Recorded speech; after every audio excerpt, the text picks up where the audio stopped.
hope you're having a great evening. It's Tracy broadcasting live from Golden Dog Adventure Company headquarters. And I am here with Savannah from the NHSPCA. How are you, Savannah? I'm good. How are you, Tracy? I'm doing well. Thanks for joining me tonight to talk about your organization. I really appreciate it. Absolutely. I'm so excited to share all the amazing work we do. Well, and I know you guys have some new things going as well, which I'm excited to learn about. We do. And if you are not familiar with this initiative that we've been broadcasting most of December, it's called Shop Local, Give Hope. And it is a project in collaboration with not only Golden Dog partners, but local organizations that are experiencing increased needs this holiday season. And we're encouraging people to shop local, give hope, go to our partners, support our partners, keep the dollars within the community if you are able, and to just let you know what these great organizations are doing and how you can help, because I know many of you have asked. So we're going to jump into it tonight with the NHSPCA, learn a little bit more about what they do. And even if you think you know what they do, they have some new things going on. So stay tuned so that you can learn all about that. So Savannah, before we get into what the NHSPCA is doing, can you tell us a little bit about yourself and what you do at the NHSPCA? Yes. So again, my name is Savannah Cerro.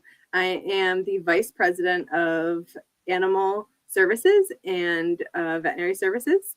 So I have the very fun job of overseeing our adoption center and our public veterinary center.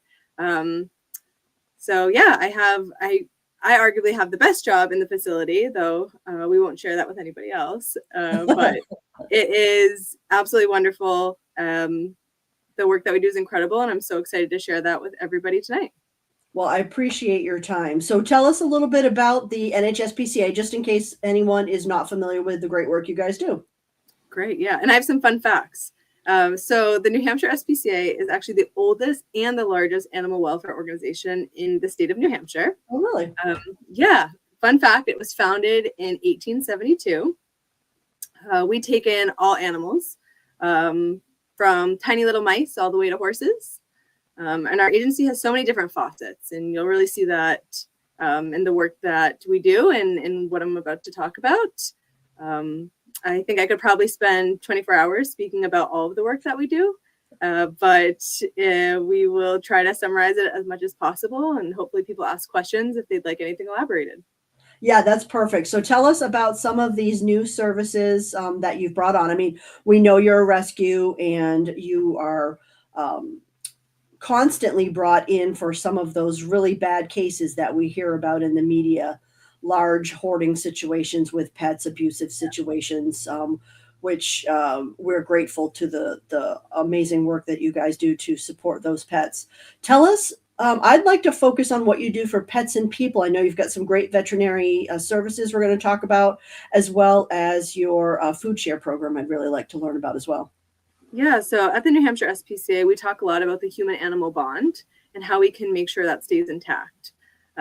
So I think the two programs that you mentioned, our food share program and our public veterinary services, are two programs that help or strive to maintain that human-animal bond in our community.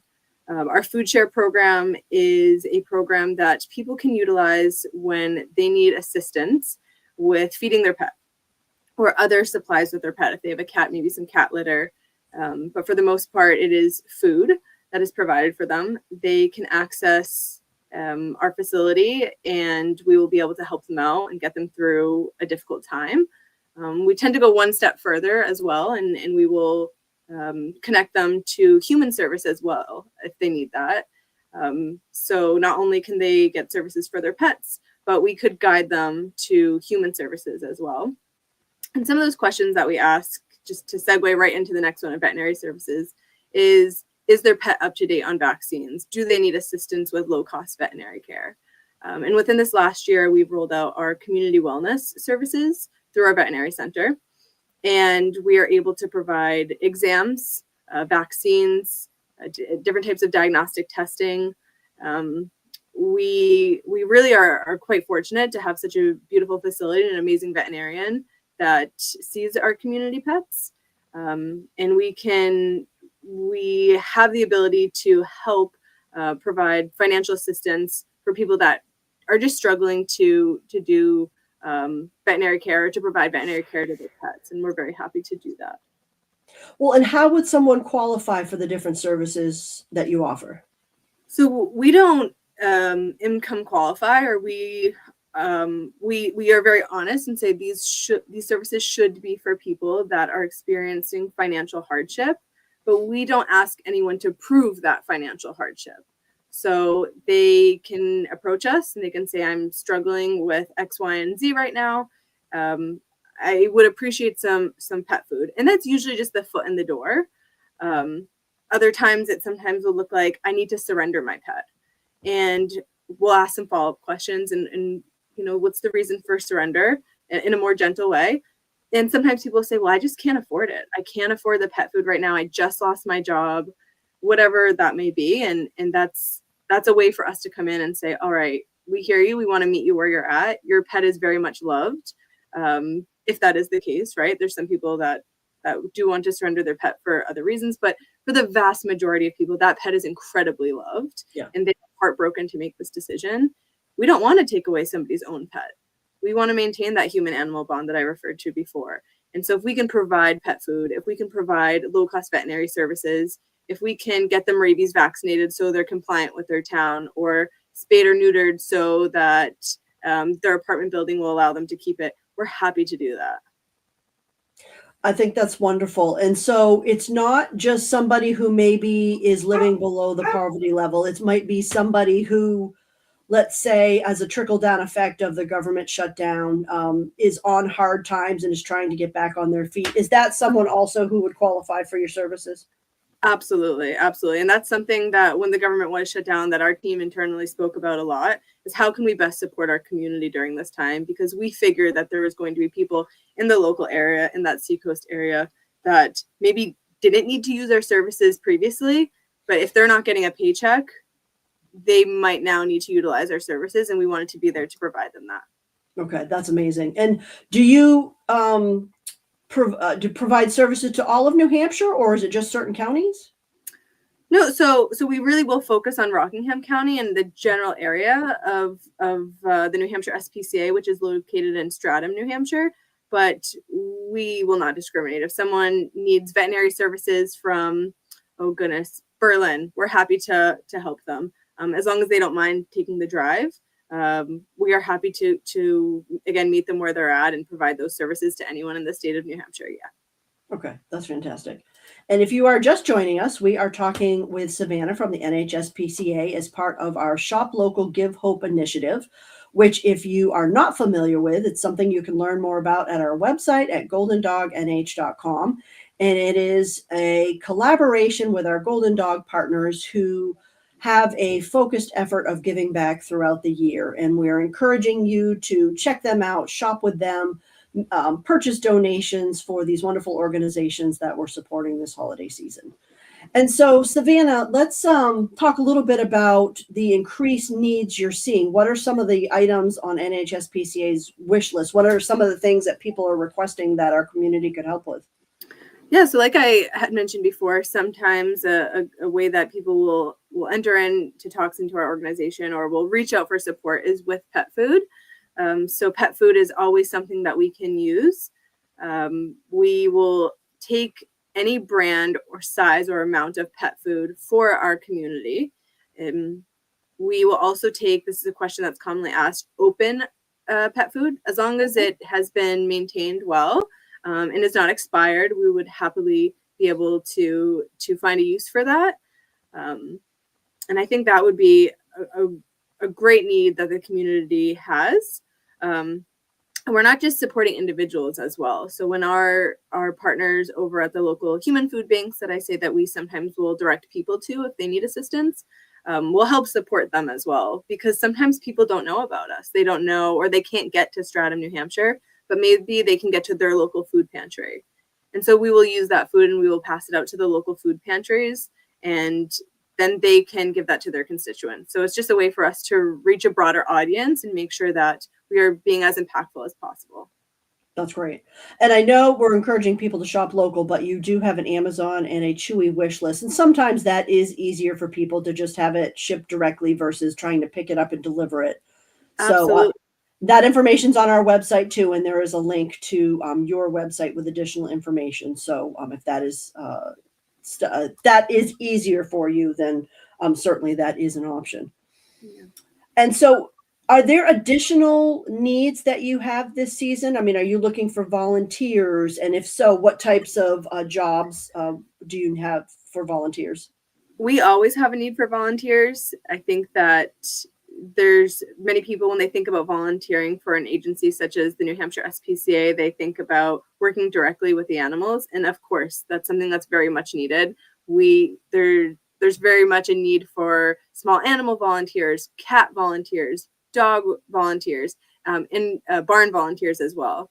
And you do not have to come in with previous experience. You don't have to come in having ever owned one of those animals. We're happy to train you and get you the exposure that you need to be able to do that.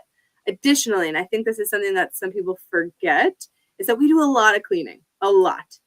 And there's some people that maybe don't want or are unable to work with the animals hands-on. And volunteers who are able to assist with some of that cleaning in the husbandry of the animals is always useful. Laundry, things like filling the bowls of pet food in the morning. So feeding the dogs. You don't have to directly feed them, but preparing their little bowls, right? If we have 35 dogs, preparing that dog food takes a while. Filling up enrichment toys and making sure that those Kongs are filled and that we're putting them in the freezer. We try to ensure that there is a volunteer opportunity for everyone if they want to be impactful for the organization. And that's something that we truly just can never have enough of. So I would say absolutely. If someone is interested in volunteering, they should go to our website. They can read more about it, and they can just fill out the sign up sheet. Okay, so that they can get more information. Okay, that's great. And is volunteer hours, is that pretty flexible based on people's schedules? Yeah. Yes. So we're a 7-day-a-week operation. The agency is open 7 days a week. The different departments, so our veterinary center, our adoption center, our learning center, they may have different hours, which is great for people that might only be available on the weekends or might only be available one weekday or certain hours. There really truly is something for everyone. And if you are able to do a high need task and there isn't something assigned, I think that we have the flexibility to be able to work with people. Okay, that's fantastic. So, what other things does the NHSPC have going on as far as fundraisers or any other benefit things that one of the organizations we were talking to earlier this month was selling raffle tickets for something. Are there any other projects like that going on where people might be able to support you? We do have a match coming up, a donor match in December. You can go to our website under the donation tab and you can read more about that. That is a great way to give, considering your donation is then matched. We have our online auction just closed, actually, so I guess I can't speak much to that. But we have a couple fundraising things that we're already planning for the new year. Right. Our annual plunge will be happening.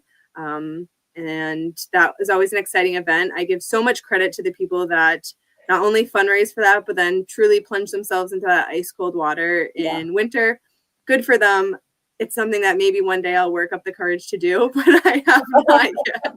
I like to go and take pictures and cheer on those from our community who are involved, which we usually do have a few. I give them so much credit. Yeah. And then, of course, this is the giving season. So if anyone would like to make a donation, whether it's a one-time donation or continuing to donate on a monthly basis, we would always be happy to do that. You actually have the opportunity to designate where your donation could go as well, if that's something that you're interested in. So if you feel very passionately about helping, like you had mentioned about cruelty cases, there is something that you can specifically donate for that. Or if you're very passionate about veterinary services and ensuring that people in the community are able to have financial support if they need it for their animals, you're able to tailor your donation for that as well. Okay. Oh, good. That's nice that we know we can earmark things specifically if we're passionate about it or in memory or honor of somebody. So that's fantastic. Absolutely. Yeah. Well, I have really enjoyed talking with you. Thank you so much for sharing all the great work that you do at the NHSPCA and for just, being a wonderful organization that is so supportive of pets and people. We really appreciate it.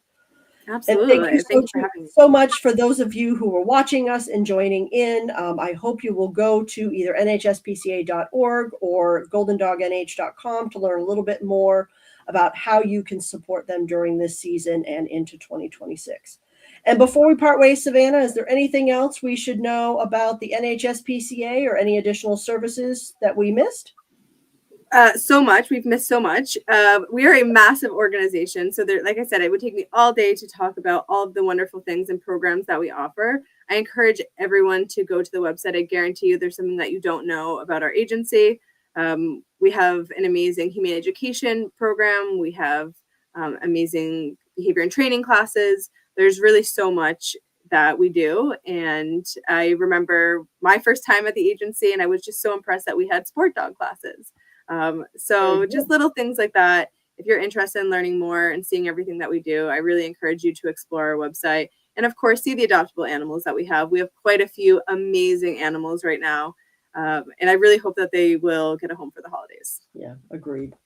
Well, thank you again for taking time out of your evening to join us. I really appreciate it. Absolutely. Thank you so much, Tracy. I appreciate it as well.